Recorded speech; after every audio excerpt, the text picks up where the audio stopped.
Bonsoir mesdames, bonsoir messieurs. Merci pour tout l'intérêt que vous accordez à l'émission Défis actuels. Défis actuels vous propose de découvrir les matières nouvelles. Il s'agit de parcourir des opportunités que présente la fiscalité pour l'atteinte de la bonne gouvernance en République démocratique du Congo.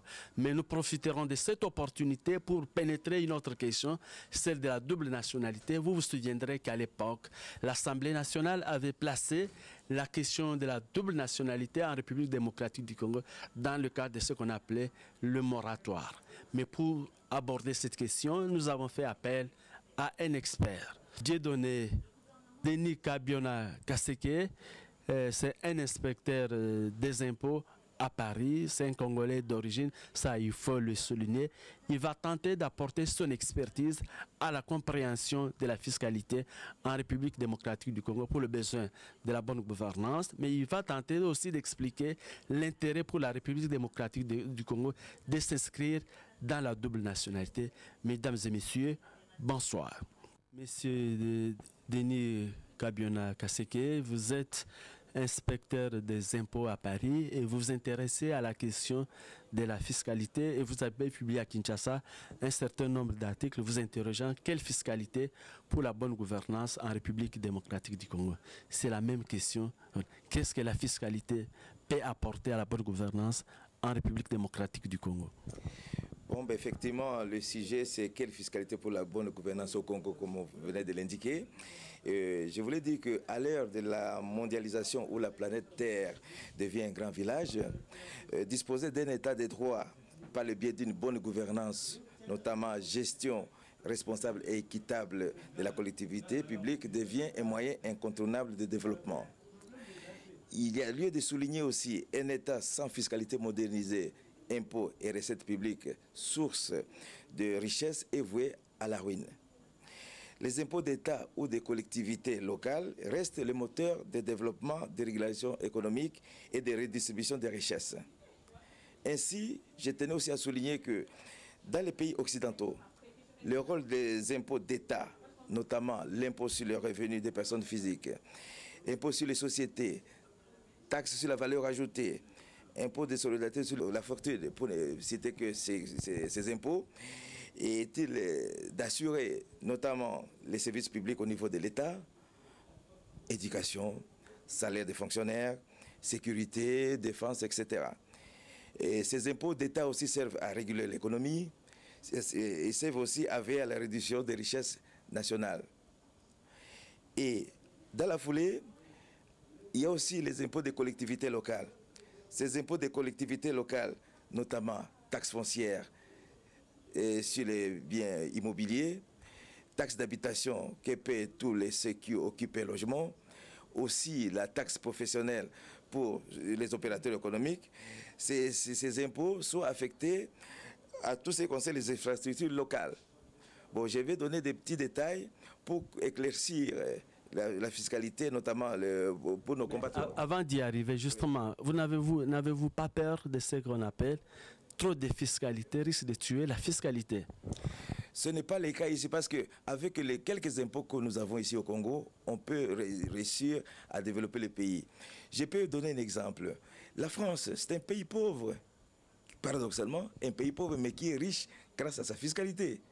Une fiscalité modernisée, une fiscalité qui est supervisée par les élus, une fiscalité bénéficiaire des moyens informatiques modernes, une fiscalité dont les agents bénéficient d'une déontologie, ce qui fait que la France est un pays riche à cause de ça. Donc je vais développer ça tout à l'heure. Mais justement, en regardant le fonctionnement de la direction générale des impôts et à Kinshasa, le fonctionnement de la direction générale des recettes de Kinshasa, la DGRK, en fait, quel commentaire ça vous inspire lorsque vous regardez le fonctionnement de ces deux institutions dont vous êtes pratiquement un ancien de là? Bon, effectivement, bon, la DGI congolaise qui est une sorte de copier-coller de ce qui se passe en France, mais malheureusement la copie n'a pas été telle qu'il fallait. Bon, parce qu'il y a eu, avant ça s'appelait la Direction générale des contributions, maintenant ça s'appelle Direction générale des impôts, en prenant le même nom qui existe en France, en créant aussi d'autres structures, notamment la Direction des grandes entreprises. Bon, Et malheureusement, on n'a pas encore atteint le niveau de ce qu'on a en France. Pourquoi? Bon, il y a bien sûr, c'est ce que je veux aussi développer, j'essaie de proposer pour notre pays. Et donc il faut, vous avez aussi posé la question sur la DGRK, c'est une sorte de fiscalité locale, donc la Direction Générale de Kinshasa. Bon, je vais essayer de développer pour comment on peut avoir des idées dans le cadre de quelle fiscalité pour la bonne gouvernance.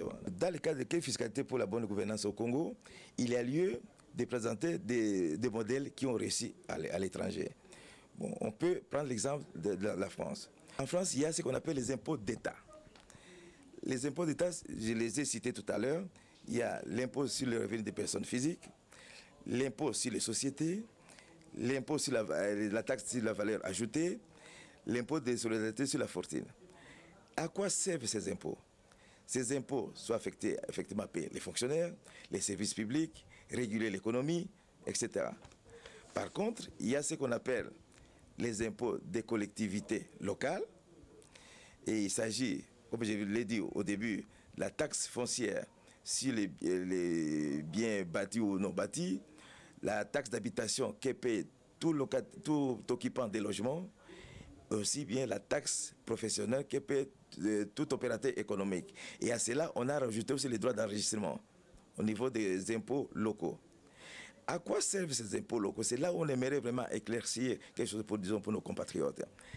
Ces impôts des collectivités locales, au niveau de la commune par exemple, et, par exemple pour un chiffre de 100 euros ou 100 francs, dans les 100 francs, il y a 60-70% qui sont versés à la commune, 20% pour le département, l'équivalent de la province ici, et 10% pour la région qui est l'équivalent d'une entité économique par la France divisée en 21-22 régions. Et que fait la commune des 60% de ce qu'elle a reçu comme argent? La commune s'occupe des routes communales, la commune s'occupe aussi des constructions des écoles élémentaires et maternelles, oui, et puis les structures sportives, les infrastructures sportives, et puis l'aide sociale dans la commune. La partie qui était versée au département, l'équivalent de la province ici, la province, qu'est-ce qu'elle fait? Elle construit les routes, entretient les routes départementales et s'occupe de ce qu'on appelle les collèges, c'est-à-dire le premier niveau de l'école secondaire, aussi la formation professionnelle au niveau des départements. Et la partie qui était versée à la région qu'est-ce qu'elle en fait? Elle s'occupe de la construction et de l'entretien des lycées, l'équivalent du second degré de l'enseignement secondaire. Et c'est comme au lycée, il y a ce qu'on appelle les brevets de technicien supérieur, une partie de l'enseignement supérieur aussi. Et donc, la région s'occupe de ces écoles, aussi bien de tout ce qui concerne les routes régionales, les routes nationales maintenant, parce qu'avant c'était l'État qui s'occupait des routes nationales, maintenant l'État a donné ce bébé, entre guillemets, aux régions. Et la région aussi finance tout ce qui concerne le développement économique au niveau régional et aussi les constructions, la SNCF, tout ce qui est transport, etc. Mais je reviens encore en arrière au niveau de la commune. La commune, quand on construit sa petite route, la petite route, elle concerne bien sûr la commune, mais elle concerne aussi le département, parce que les gens des autres départements ils passent. Elle concerne aussi la région, elle concerne aussi l'État. Du coup, quand la commune engage des travaux, il y a un panneau qui explique voilà, ces travaux ont été financés à autant de pourcentages par la commune, autant de pourcentages par les départements, autant de pourcentages par la région, autant de pourcentages de l'État. Il se fait que le contribuable français voit où est passé son argent. C'est pourquoi le contribuable, il est effectivement amené à comprendre que ce qu'il a donné comme argent d'impôts servent à quelque chose. Aussi bien les impôts d'État pour payer les fonctionnaires, et puis l'enseignement supérieur, notamment les universités, et les impôts des collectivités locales pour tout ce qui est infrastructure locale. Et aussi, dans la taxe foncière, il y a ce qu'on appelle la taxe d'enlèvement des ordures ménagères. Donc ça permet de ramasser les immondices et de les brûler. Aussi de ramasser aussi des objets encombrants. C'est pourquoi les épaves ne traînent pas dans les villes. Mais Monsieur Kabiona, l'exemple français entre pratiquement en contradiction avec la législation congolaise qui veut que lorsque les contributions sont prélevées au niveau des communes, que les ressources ne soient pas forcément affectés pour le besoin de cette commune-là, parce qu'il n'y a que l'État congolais du Nord, le trésor public, qui en dispose selon ses besoins. Alors comment faire dans un contexte où les communes congolaises ne disposent pas encore de suffisamment de pouvoir à récupérer ces ressources et à les affecter pour les besoins propres? Je pense que notre pays a intérêt à prendre le modèle qui a réussi dans les pays occidentaux. On ne va pas rester en arrière. Parce que j'ai donné tout à l'heure l'exemple des collectivités locales. Bon, les impôts locaux sont collectés actuellement par la Direction générale des finances publiques, qui s'appelait aussi la DGI il y a une année. Maintenant, ils ont changé de nom. Ça s'appelle maintenant la Direction générale des finances publiques.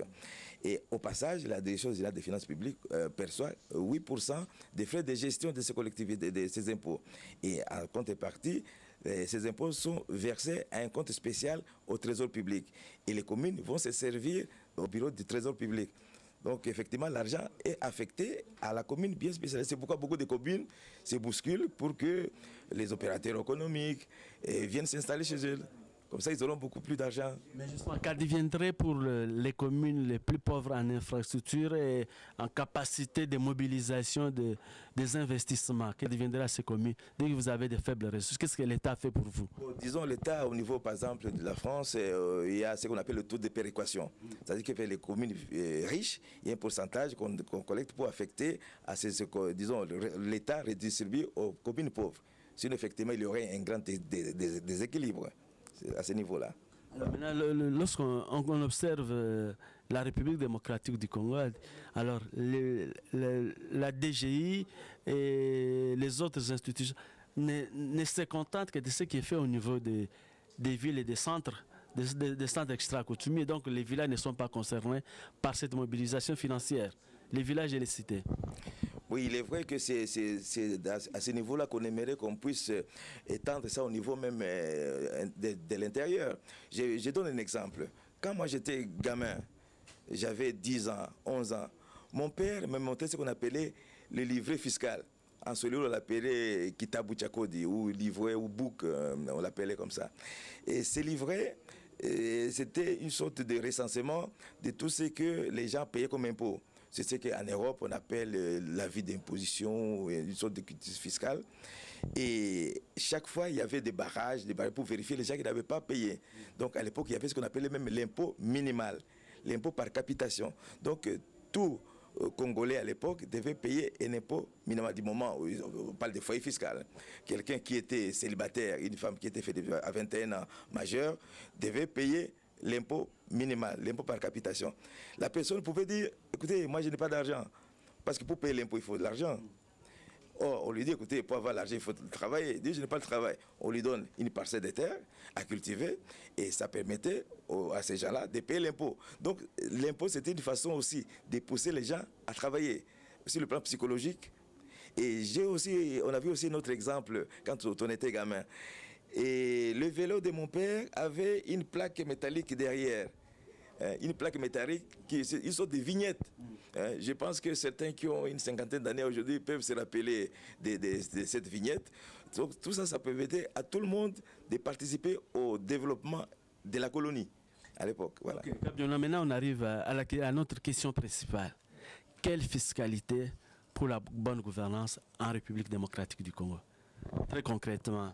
Concrètement, quelle fiscalité pour la bonne gouvernance au Congo?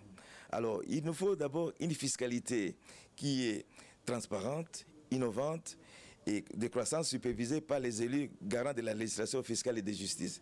Parce qu'il faut que les élus, aussi bien locaux que nationaux, puissent être impliqués. Aussi bien quand on crée une structure fiscale, on sait quand il faut voter les taux, aussi bien quand il faut créer une taxe.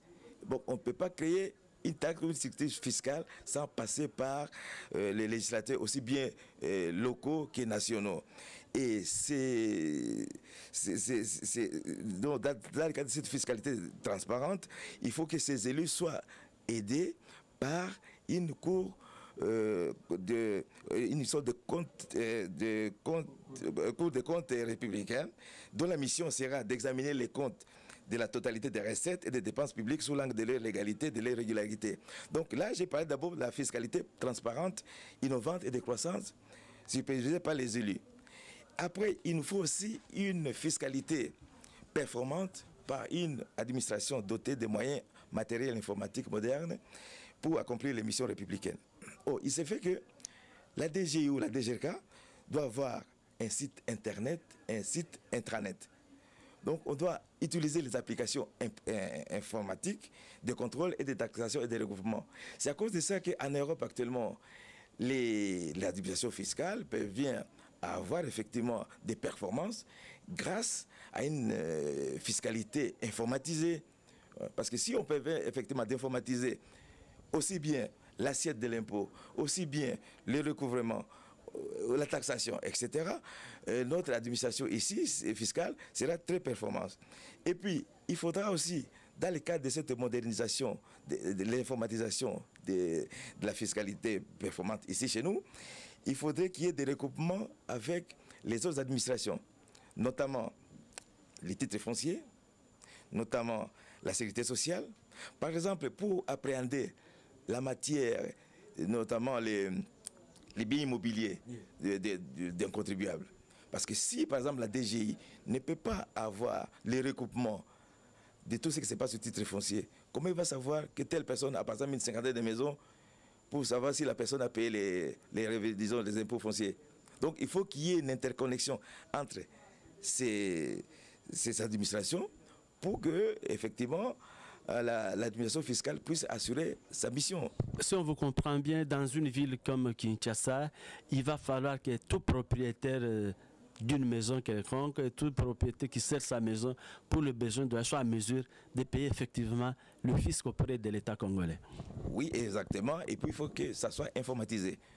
Donc les titres fonciers déjà doivent être informatisés. En plus de ça, il doit y avoir des recoupements avec la Direction générale des impôts ici. Sinon, ça ne sortira pas. Vous voulez dire qu'à ce niveau, l'informatisation n'a pas encore atteint le niveau maximal pour s'assurer que tout ce qui se fait au niveau de la DGI et au niveau de la DGRK pour la ville de Kinshasa n'a pas été publiquement informatisé. Exactement, donc il faut qu'il y ait une certaine volonté, parce qu'il faut que aussi bien les dirigeants puissent penser qu'il faut qu'on puisse informatiser aussi bien la DGRK et la DGI pour que ça soit performant. Parce que l'Europe a fait pareil. Donc il y a une dizaine d'années qu'on a commencé l'informatisation de la DGI. Et c'est fait qu'actuellement, on a ce qu'on appelle les performances. Parce qu'il y avait les contrats des moyens. Donc il fallait équiper l'administration fiscale des moyens matériels. Et maintenant, il y a les contrats de performance. Donc, étant donné que l'administration a les moyens, elle peut avoir maintenant une performance pour recouvrer l'impôt, etc. Et je voulais aussi rajouter comme troisième lieu, le Congo a besoin d'une fiscalité ambitieuse avec des agents formés et compétents aux valeurs déontologiques fortes. Parce que ces fonctionnaires de l'impôt doivent être recrutés sur un concours fiable et doivent être formés et puis être bien rémunérés. Bon, un fonctionnaire, j'ai donné pour exemple, un agent, disons un cadre de commandement à la DGI devait toucher au minimum $2000 par mois. Ça paraît beaucoup, mais au minimum 2000 pour les mettre à l'abri de la corruption. C'est ça. Un cadre de collaboration devait toucher au minimum $1500 par mois et un cadre d'exécution au moins $1000 par mois. Tout ça pour pousser ces agents à être corruptibles. Et en contrepartie, ces agents-là devraient être sanctionnés en cas de malversation. Vous voyez? Et puis ces agents doivent bénéficier de ce qu'on appelle la garantie de l'emploi. Parce qu'un inspecteur des impôts, il doit avoir la garantie de l'emploi à vie. Sinon, il sera toujours dans l'insécurité, il ne pourra pas bien travailler. Et puis ces agents doivent bénéficier de l'échelon. Parce que comment voulez-vous que à la DGI, il paraîtrait qu'il y a certains fonctionnaires, inspecteurs, qui sont inspecteurs depuis 1989,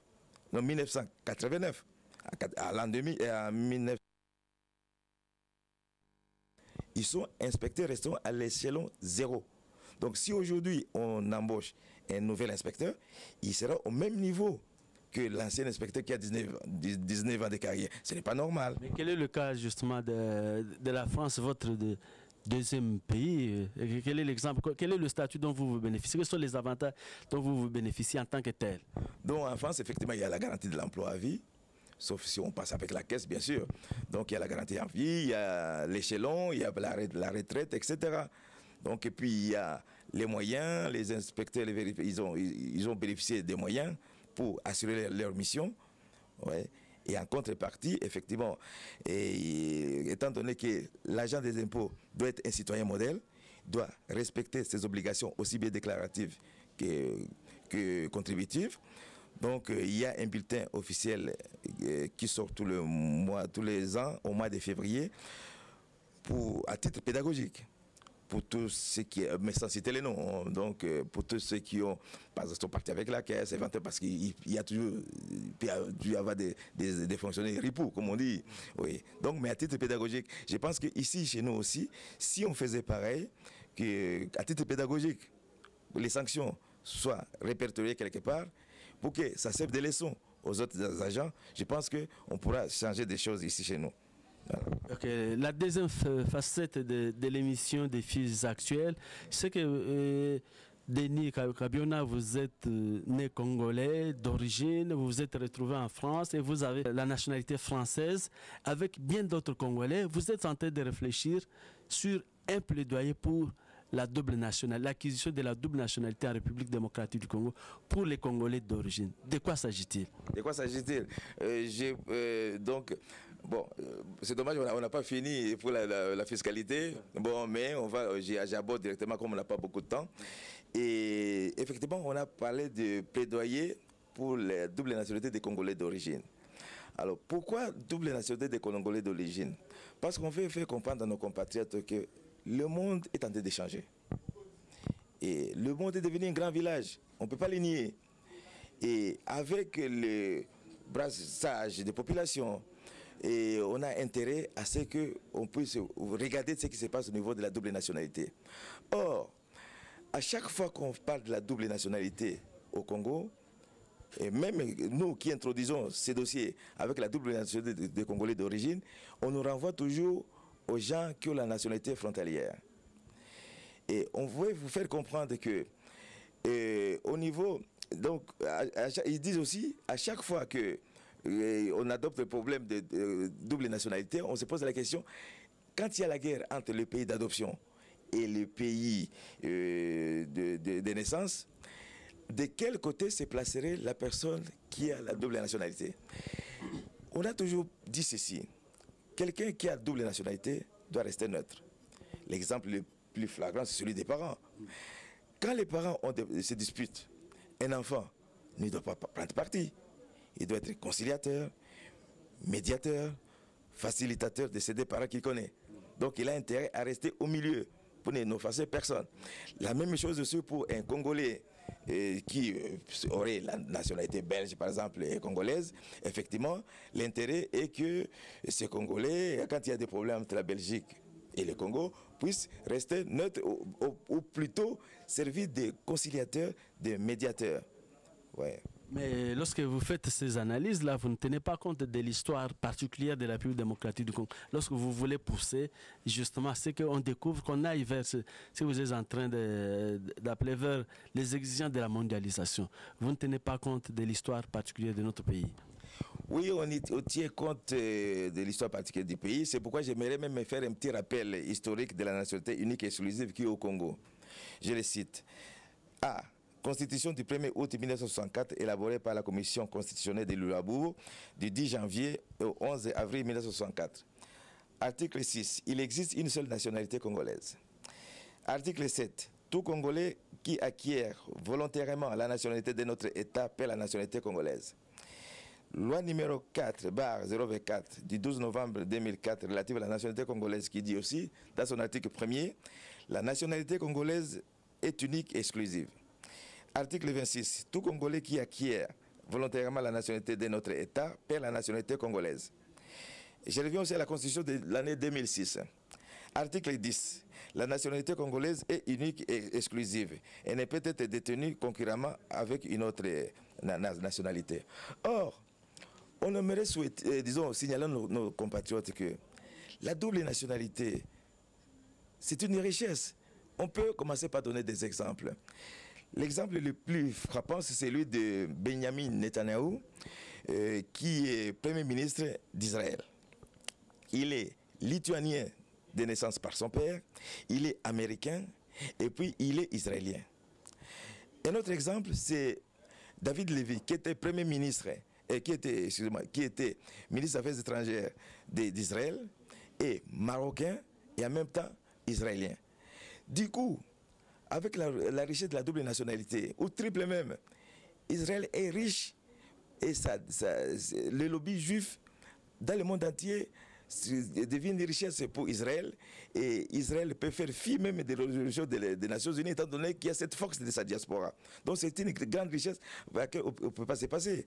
Bon, je voulais aussi signaler que le roi Hassan II du Maroc avait dit ceci: il ne peut jamais priver un Marocain d'origine de sa nationalité marocaine d'origine, étant donné que toutes les nationalités que les Marocains acquièrent à l'étranger sont des nationalités de survie. Donc on a intérêt à donner la double nationalité au Congolais. Et notre exemple, qui est encore beaucoup plus intéressant, c'est celui de Salomé Sarachvili, qui, d'origine géorgienne, avait quitté la Géorgie à l'âge de 2 ans avec ses parents qui fouillaient les régimes communistes.